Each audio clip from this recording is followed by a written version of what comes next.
Pasensya ka na sa nasabi ko nung nakaraan, ha? Kathy. Miserable lang talaga ako dito, kaya pati ikaw sinisisi ko. Kathy, naiintindihan kita.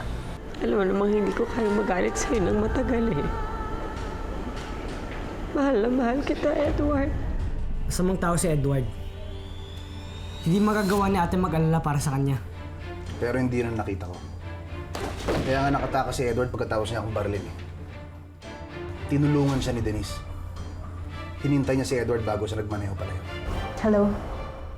Kumusta, Denise? Hindi ako pwede makipag-usap ng matagal. Alam ko namang naiinip ka na eh. Meron namang solusyon dyan. Ano namang pwedeng solusyon dito sa sitwasyon ko? Patayin mo si Edward. Hinahanap ko pa naman yung bata ka ngayon eh. Gago! Alintak sa bata! Inutil ka! Sabihin mo na sa akin saan tayo makikita, hayop ka. Siguraduhin mo lang na kumpleto yan, Edward. Pero kapag kulang yan, ay baka ulo na lang niyang ibabalik ko sa'yo.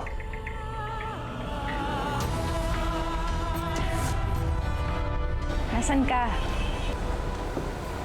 Naiinip ka na ba?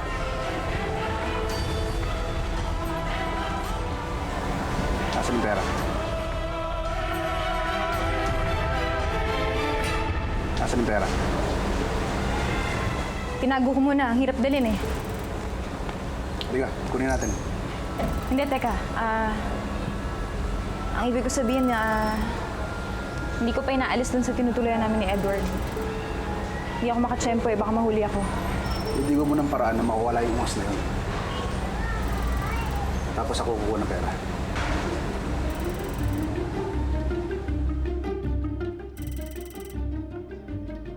Denise, saan ka na nagpunta?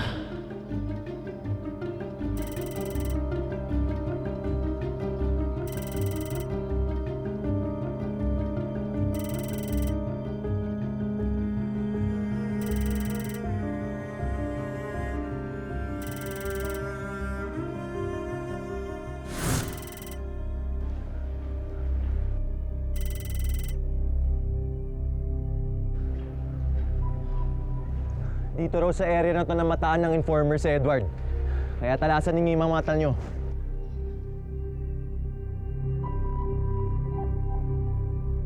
Ayun siya! Gagas! Hakunin nyo!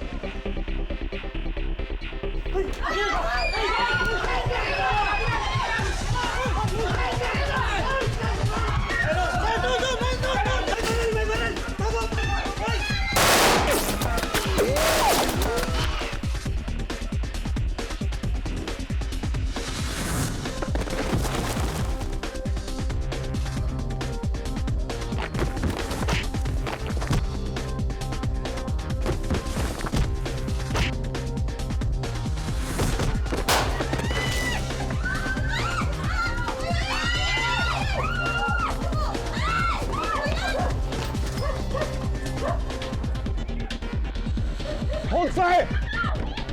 Sundan nyo! Bahay! Magnanakaw! Kapit-bahay! Magnanakaw! Tulungan mo ako! Bahay! Magnanakaw! NBI po kami! Doon! Doon! Puntahan natin! Doon! Doon! Doon! Doon! Doon! Napunin nyo!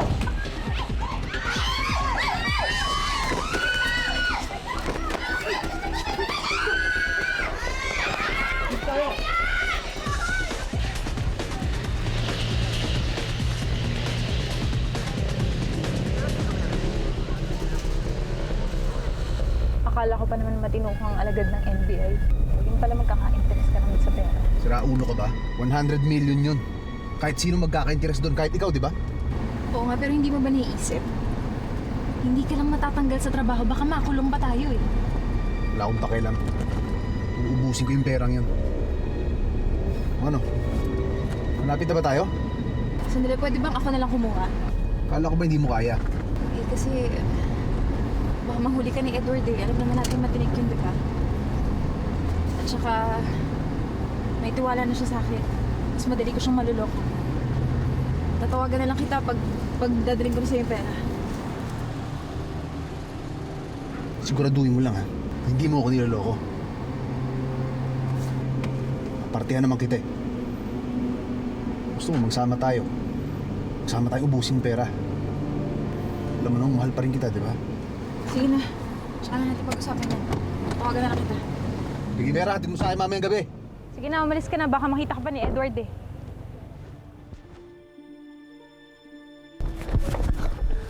Ano? Nakita niyo saan nagpunta? Hindi sir, biglang nawala eh. Tama nga si Sir Manny. Mailap talaga yan si Galvez. Tara.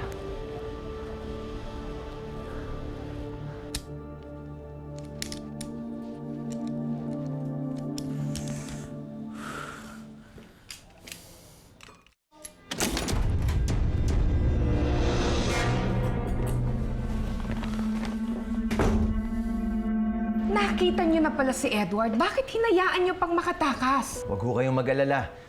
Naka-deploy pa rin po yung field agents namin dun sa area. Excuse me po.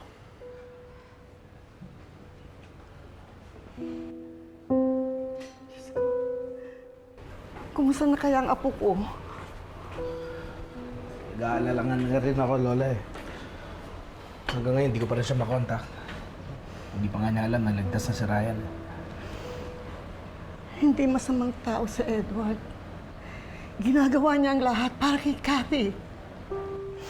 Pero sana naman sumuko na siya para hindi na ako nag-aalala.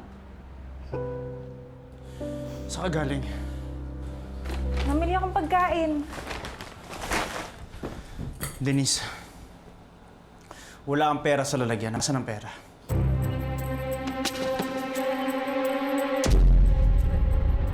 Hindi ko ninakaw yung pera ah. Ano ibig mo sabihin? May ibang tao kumuha nun?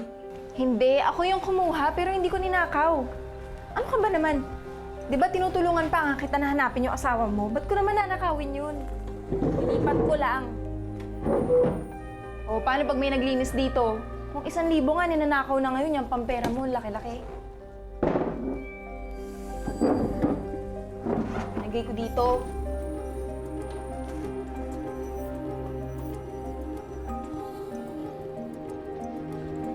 Ito, nandito naman eh. Tingnan mo. Oh, tingnan mo. Tingnan mo.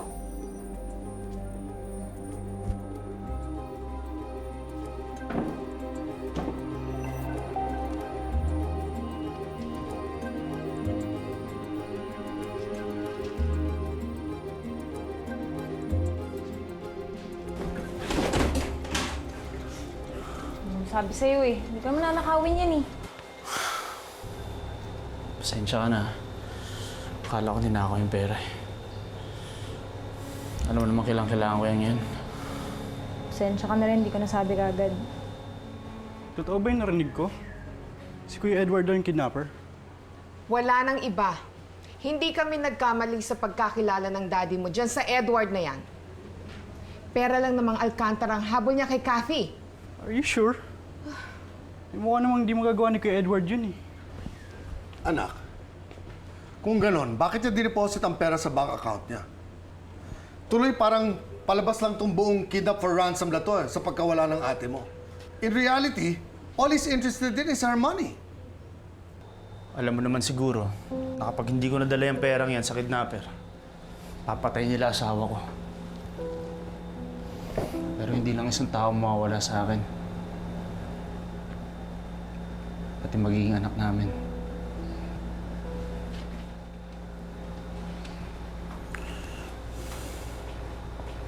Buntis asawa mo. Hindi ko kakayanin kung mawala sila sa akin.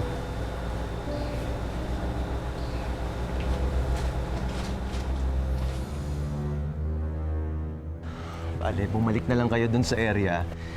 Ipagtanong nyo sa mga tao sa paligid kung kilala ba nila yon. Okay sir, sabihan ko rin mga tao. Ikaw na bahala doon. Kami mag-iikot doon sa mga area. Hindi naman siguro makakalayo yan. Yes sir.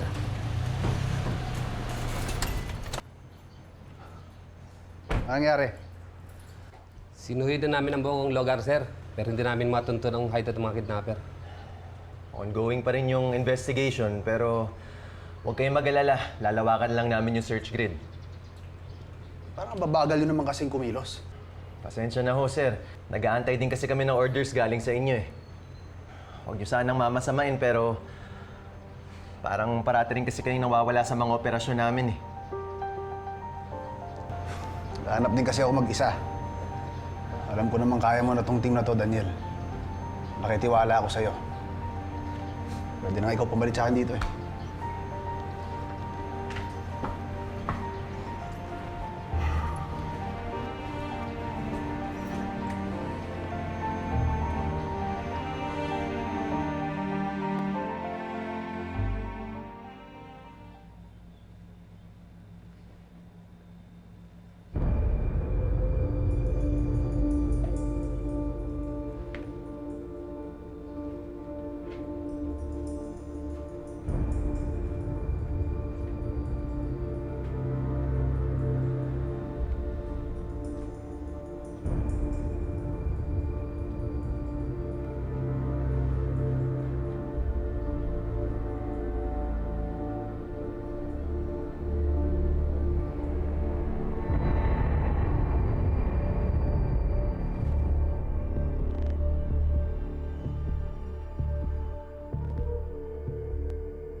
Sir, may natanggap kaming tawag sa informer.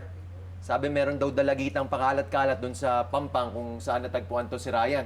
Baka yun yung tumulong sa kanya. Buhay si Marisa?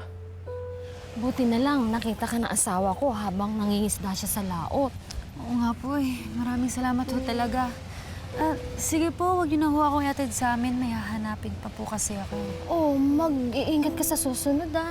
Opo. Sigurado bang kaya mo na mag-isa? Opo, kayang-kaya ko na po. Salamat po talaga. Sige. Mag-ingat ka, ha? Sige po, ingat.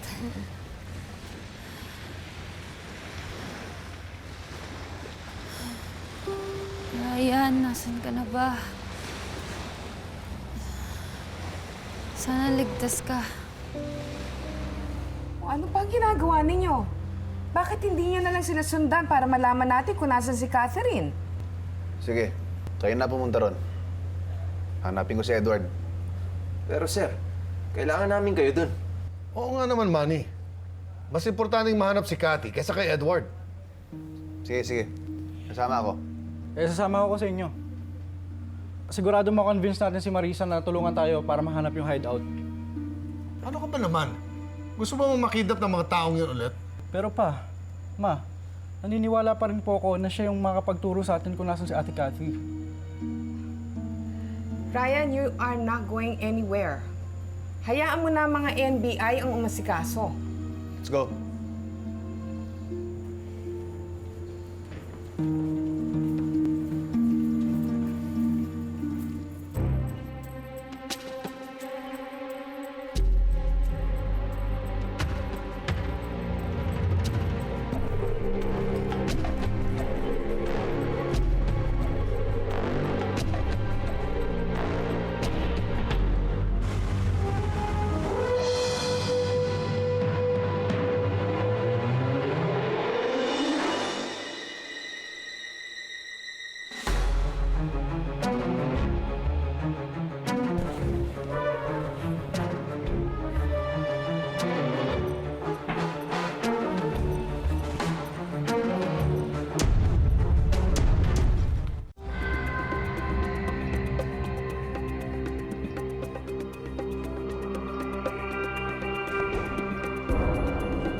Ryan, Ryan? Pa, saan ka pupunta? pa, ma, babalik din po ako agad. No, Saglit you're lang po ako. not going any... Don't, Ryan! Don't go! Drive!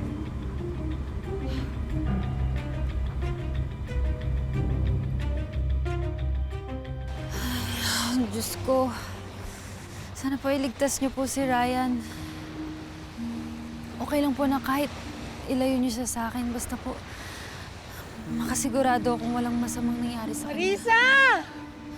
Anak ko, nasan ka na? Nay?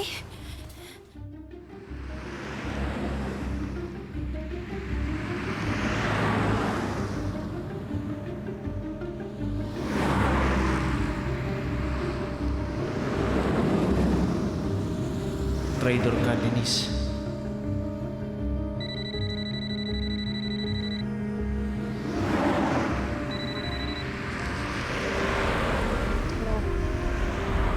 Oo, papunta na ako. Oo, hindi ako nasundan ni Edward. Sige na. Kuya, bilisan niyo nga ako.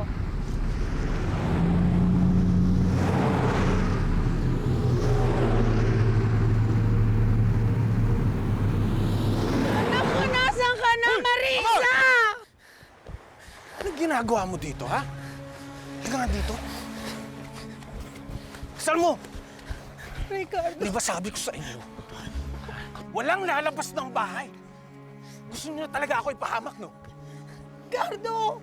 Gusto ko na naman hanapin yung anak ko. Pabayaan mo na ako. Pabayaan mo na kami. Alam mo, ipagdasal mong nalunod na yung anak mo. Dahil oras na makita ko siya, oras na mahuli ko siya, grabe aabutin niya sa akin. Ha? Siya ang rason ko bakit ako nabugbog eh.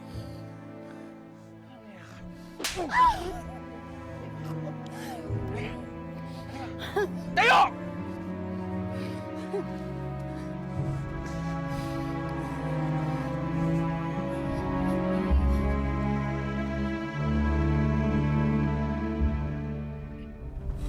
Kailangan magkita kami ni Denise. Kailangan makawala ako sa mga to. Sir, mukhang nag-iba ng daan si Sir Manny. Sabi ko na nga ba, may ibang ginagawa yan si Sir Manny. Sundan natin. Gardo! Bilisan mo! Gardo, parawa mo na, Gardo.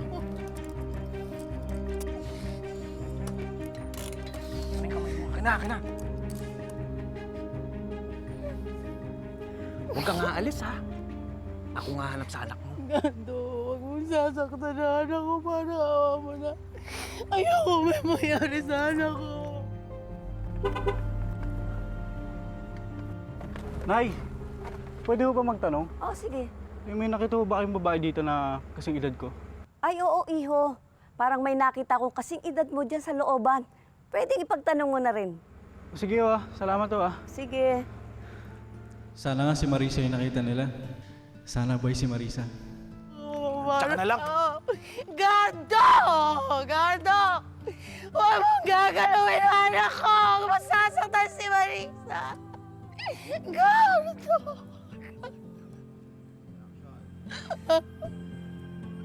Gardo!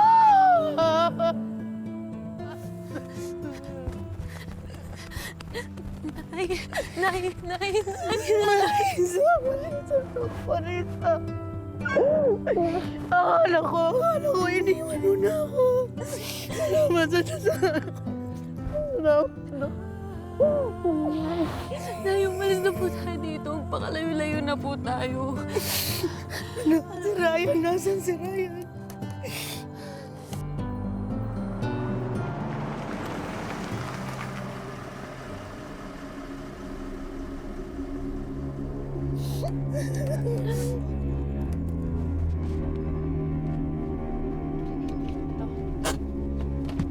Pakibukas po yung likod.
Manny?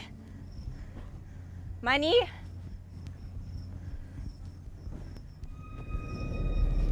Asa na pera? Manny, tinago ko muna. Ginagago mo ba ako? Ha? Asa ng pera? Ano ba? Nasasaktan ako. Talagang masasaktan ka kung hindi mo ibigay sa akin yung pera. Asa na? Manny, makinig ka muna sa akin. Hindi ko na kayang lokohin si Edward. Nakukonsensya na ako eh. Ang nakakalimutan mo. May utang kang dapat bayaran sa akin. Mamili ka. Bibigay mo sa akin yung pera o ibubunyag ko ang sikreto mo. Na mamamatay tao ka.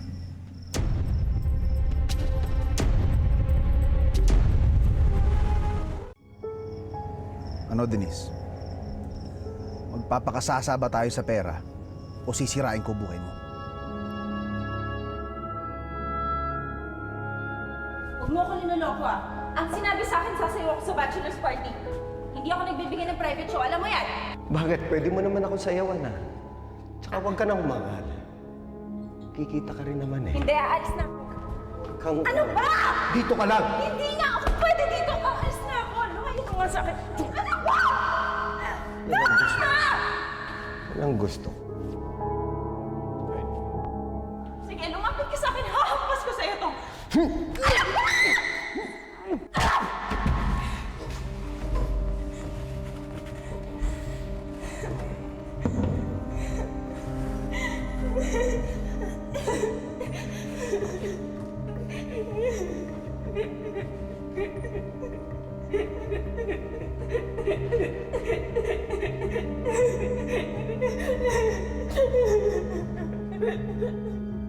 Nakakalimutan mo na ba yung customer na pinatay mo? Kaya lang naayos yung kaso yun dahil sa akin. Pero pinagtanggol ko ng sarili ko, alam mo yun. Hindi porket nalusutan mo yung kaso, absuelto ka na habang buhay. Isang salita ko lang, bubuksan ulit yung kaso. Malaking tao yung napatay mo. Mayaman. Babalikan ka nun. Sisirain ang buhay mo, pati ng pamilya mo. Buhay ni Marco. Gusto mo ba masira buhay ni Marco?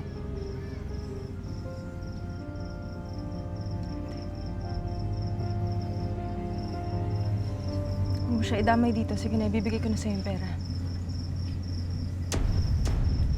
Bilisan mo na, Denise.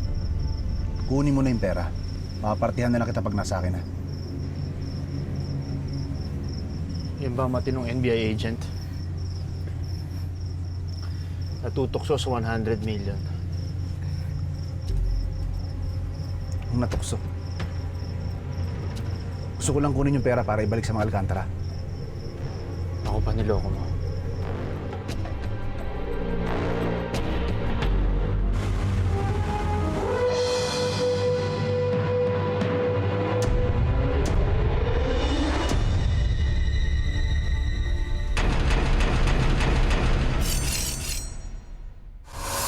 Please naman, tama na yung ate mo na lang problema namin. Huwag ka nang sumali doon. Kundi dahil sa tulong ni Marisa, hindi ako makauwi dito. Alam niyo bang delikado yung buhay niya ngayon? Buhay nilang mag-ina, tinayan nila para sa akin eh. Napakawalang hiya mo! Napakawalang hiya mo talaga! Bilis-bilisan mo lang, Edward. At nauubos ng pasensya ko sa'yo. Hindi si Edward ang masama.